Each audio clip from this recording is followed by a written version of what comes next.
Well, there used to be two ways to deal with the internet. There was the American way, which is also pretty much the European way, and there was the Chinese way, the communist Chinese way. In communist China, just like the United States, you've got four companies that basically dominate the providing of internet services at the local level. There are three big companies in China that, there are four big companies in China that are the backbone companies, CTNet, ChinaNet, CertNet, and Qingbing. These companies are in part owned by the Chinese government, but also traded on stock exchanges and things. And then there are three major national service providers, China Telecom, China Unicom, and China Mobile. And China has said, the internet is not like the library. It's not and these internet companies are not common carriers. The companies that provide internet service to your home can pick and choose. They can pick winners and losers. They can decide what you're going to see and what you're not going to see. They can do so because the government asked them to, which they do a fair amount of in China, or they can do so because somebody paid them to. Speed things up, slow things down, block things altogether. They can do that. Whereas here in the United States, we said, no, the internet is like the phone company. You don't listen into what people are doing on the internet, just like the phone company doesn't listen into your phone conversation, with a single exception of blocking child porn sites from a couple of weird places in the world. All of the internet service providers in the United States basically let whatever passes through pass through. And they don't charge you more or less depending on what you're doing. If you're going looking for information for a high school term paper, they don't make that free. Whereas if you're going to Amazon to buy something, they charge you a little bit because it's a commercial product. Just like the phone company doesn't listen into your phone calls and say, is he cutting a business deal? If he's cutting a business deal, he should be paying a commercial rate for his phone service and then add an extra $3 on your phone bill.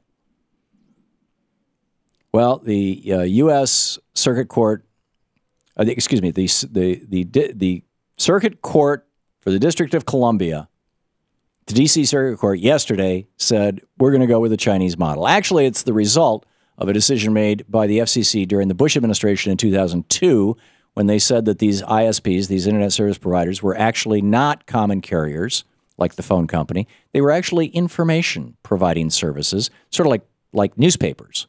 And therefore, they could do whatever they want. They could charge whatever they want. And so the Supreme Court upheld the power of the FCC to designate ISPs as either common carriers or information providers in 2005. And yesterday, the Circuit Court here in D.C. said, sure enough, because the Bush FCC in 2002 said that they're not common carriers, they're not common carriers. So they can now listen into everything you're doing, and they can charge you different prices based on it. So, here to defend the communist Chinese business model for the internet is C. Edmund Wright, conservative commentator, contributor to Breitbart and The American Thinker, author of WTF, How Karl Rove and the Establishment Lost Again. His website, Edmund, E-D-M-U-N-D, Wright, W-R-I-G-H-T.com. Edmund, welcome back. Tom, glad to be back, but I must say, I am here to come down firmly on both sides of this very confusing issue. Okay, that's the best line I've ever heard. So tell me what you're talking about. You can sit here. You could go through issue after issue after issue, and you would be hard pressed to find one that has me as vexed as this one does. And by the way, this is the district court, in the D.C. circuit, not exactly a conservative circuit, kind of agreeing with the Bush administration.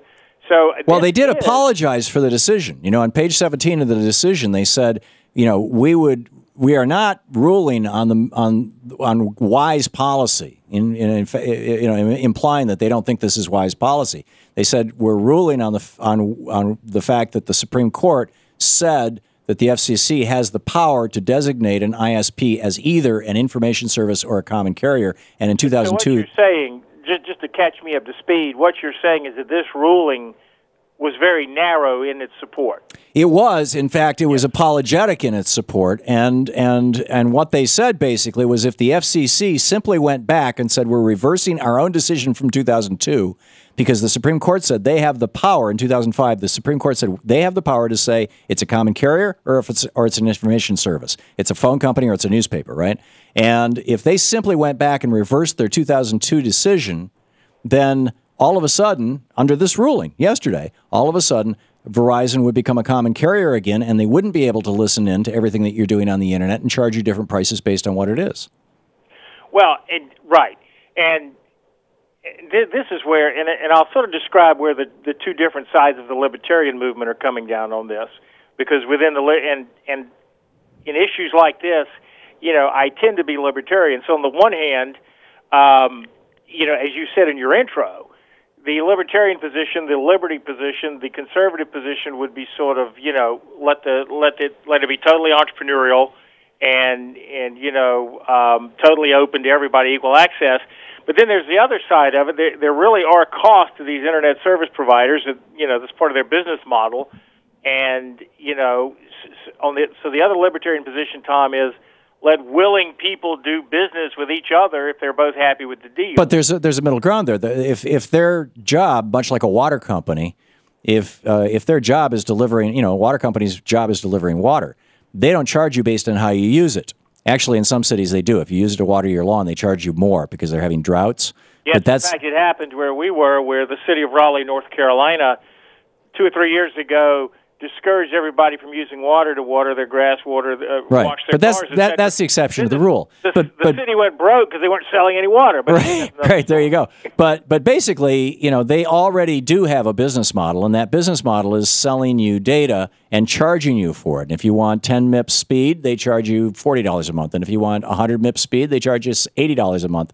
And if you go over a certain amount with your wireless use, they charge you extra. I mean, they already have a business model that makes them lots of money. This is super gravy for them. Well, on that point, I don't disagree with you on that. As you know, Tom, I don't ever hedge my bets under normal circumstances. This is a situation where I guess some of my conservative principles are sort of offended or rewarded on both sides of the issue.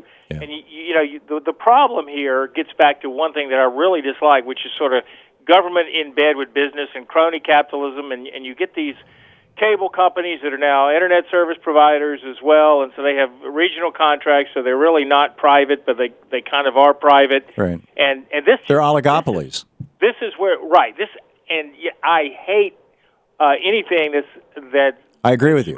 We should be using the Sherman Act to break them up. You could make a strong argument back 20, 30 years ago when everybody was getting their internet over the telephone line, and there were literally 10,000 internet service providers in the United States, and you could pick. And AOL was the biggest one, but there was all kinds of them, and little local ones, all these companies competing.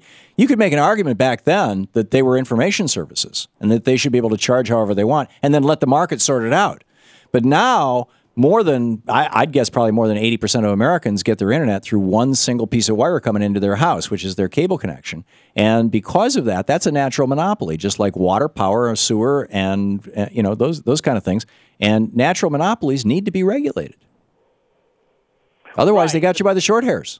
Yes, and that's where the ideological and philosophical catch-22 is that on the one hand, they are sort of monopolies, so they need to be regulated. On the other hand, government regulation has a pretty poor track record. In fact, quite often ends up picking winners and losers under the guise that they're not picking winners and losers, right. Which is why, for example, Breitbart.com and the Wall Street Journal come down on opposite sides of this, this issue, let alone before you and I start talking, and normally we're on the opposite sides of everything. Yeah. It's an interesting one. It really, really is. See Edmund Wright. You can read all about it at cedmundwright.com. I'm sorry I wasn't as adversarial today. That's quite all right. Thanks for dropping by.